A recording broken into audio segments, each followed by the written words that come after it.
Hey, what's up, everybody? It's your boy Tristan Barrocks here, the digital storyteller, and I'm super excited to be with you once again for another episode of Cinecut, which I haven't been doing for quite some time, but I'm excited to talk to you about my 2024 year in review. Here are the 5 things I learned in 2024. You ready? I'm ready. Let's go. Woo!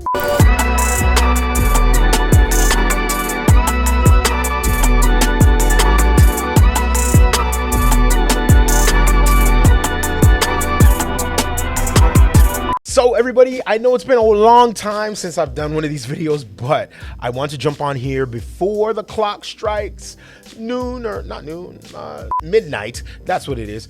And we go into the new year, 2025. I hope that you've been happy and healthy. I've learned a lot, I've grown a lot, and I'm super excited to tell you some of the key things I learned this year that hopefully will help you. Now, if you're new to the channel, I am a film and commercial and television director. I also write and create a whole bunch of different content for both online and through traditional platforms. And so I'm just really creative and passionate about people being creative as well and being digital storytellers themselves and telling their own stories with the tools that they have. Now that we got that out of the way, the first thing I learned this year in 2024 is that you can co-sign yourself. Now, what do I mean by co-signing yourself? When I came into 2024, I was coming out of a 2023 where I didn't feel the greatest about my career and where I was in my life. And I wanted to figure out a way to get from where I was to where I needed to be or where I wanted to be. And one of the biggest things I had to learn, one of the biggest lessons is this idea of waiting for somebody to co-sign you, or somebody to give you the green light, or somebody to give you the money, or somebody to give you the direction or the affirmation to do the thing that you know in your heart you should be doing, is just a lie. It's not real. It doesn't make any sense. The only thing that's for real is what you got in your gut, and the belief and the courage to believe in what you believe in and doing it and going forward with it. And so a big example for me this year was we did our very first commercial. We produced our very first commercial from our production company, the Digital Storytellers, earlier this year. My wife was producing her first commercial. I was not directing my first commercial, but I was directing my first commercial under my own production company and not my agent's production company. And one of the things I learned about that was that you don't need to have a giant budget. You don't need to have every single part of your crew filled out. Although that's nice, all you need to have is the desire, the focus, and the dedication to get the thing done, and then grow from there. Oftentimes we want to wait for the perfect time. We want to wait for the perfect person to tell us, the perfect client, the perfect budget. And those things will not come unless we graduate from the basics, the lowest level, right? The entry level. And so when we started out doing this in the early part of 2024, and we released this first project, this first commercial, we weren't really sure how it was going to be received. And I got to say that so many people loved it. It got so many plays, it got so many hits, so many views. But not only just that, we were proud of the work that we were able to do independently of any agency, of any other larger production company, because we realized that we had everything that we needed to be able to be successful within the commercial space. And so I know that you might be thinking, well, I don't know, Tristan, what I can do. I only have myself. But start where you are, right? You don't have to have the, again, $100,000 budget in order to be better at directing or writing or cinematography or collaborating with others, right?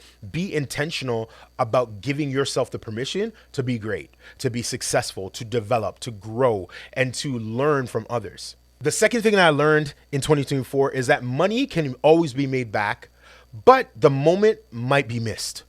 And what I mean by this is that I had an opportunity, many opportunities within the last few months to be able to produce not only just one short film, but I produced 2 short films this year, both me and my wife.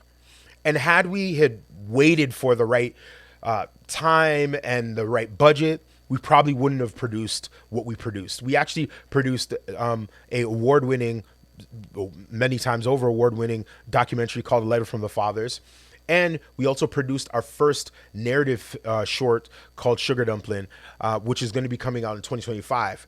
Those 2 projects were made off of our own personal finances. And why did we do this? Why did we make this choice? Why were we crazy enough to do this, right? Was because we believed that now was the time to strike.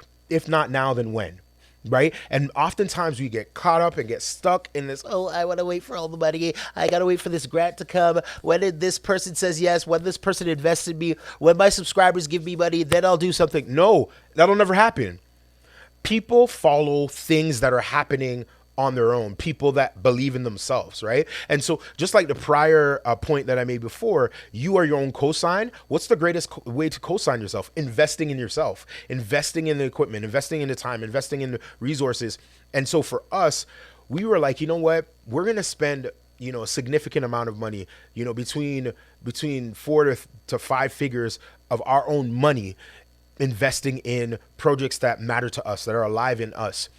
And once we start to do that, all of the different partners and components came to us because they were attracted to the momentum and the passion that we were bringing to the project. And the fact that if we were willing to invest all of our money or a lot of our money into these projects, then why not them? Why wouldn't they want to jump on board? Because now they see that the person that's leading it has a vested interest in it.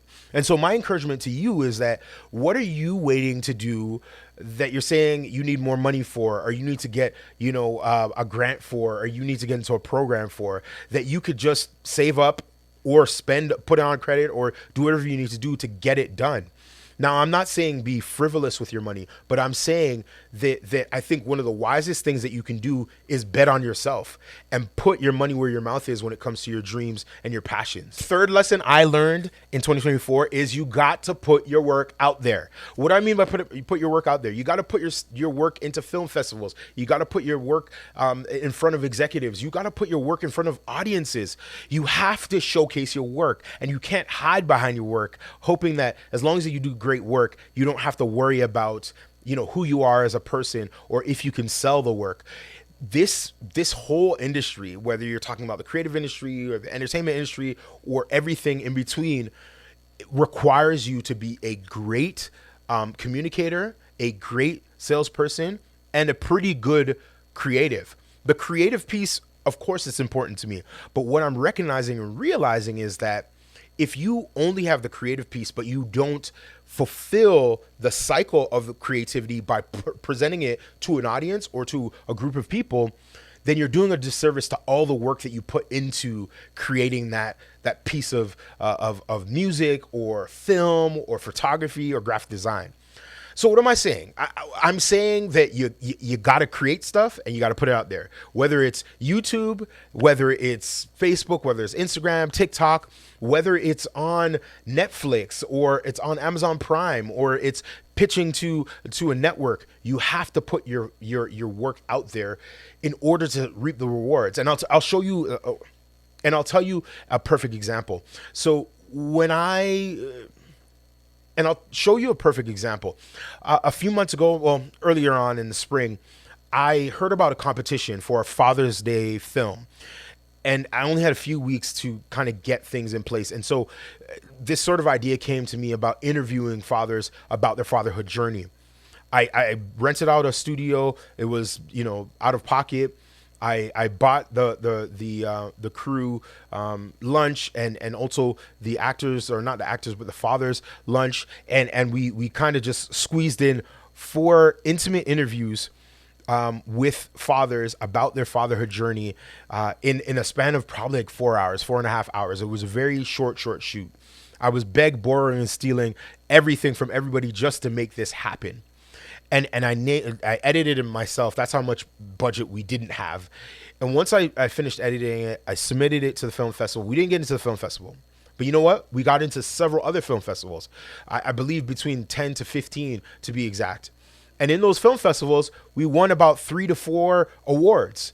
And not only just that, we're now in talks about getting it on a streamer and getting it on a distributor, right? And so my whole point to this example is that if we didn't get up and do something and create something and then put it in front of audiences and submit it into film festivals and submit it for critique, we would have never won awards. We would have never been a part of film festivals. I went to Europe to to Spain, Barcelona to be particular, for the first time with my father, and I premiered a film. That wouldn't have happened if I didn't put my work out there. And so I'm encouraging you this year, 2025, put your work out there, be brave, be bold, and let's do it. Fourth thing I learned in 2024 is create and then figure it out after. This is something that I have to say I'm super guilty for, specifically with YouTube and some of my social media content. Oftentimes I overthink. And then my overthinking leads me to inaction.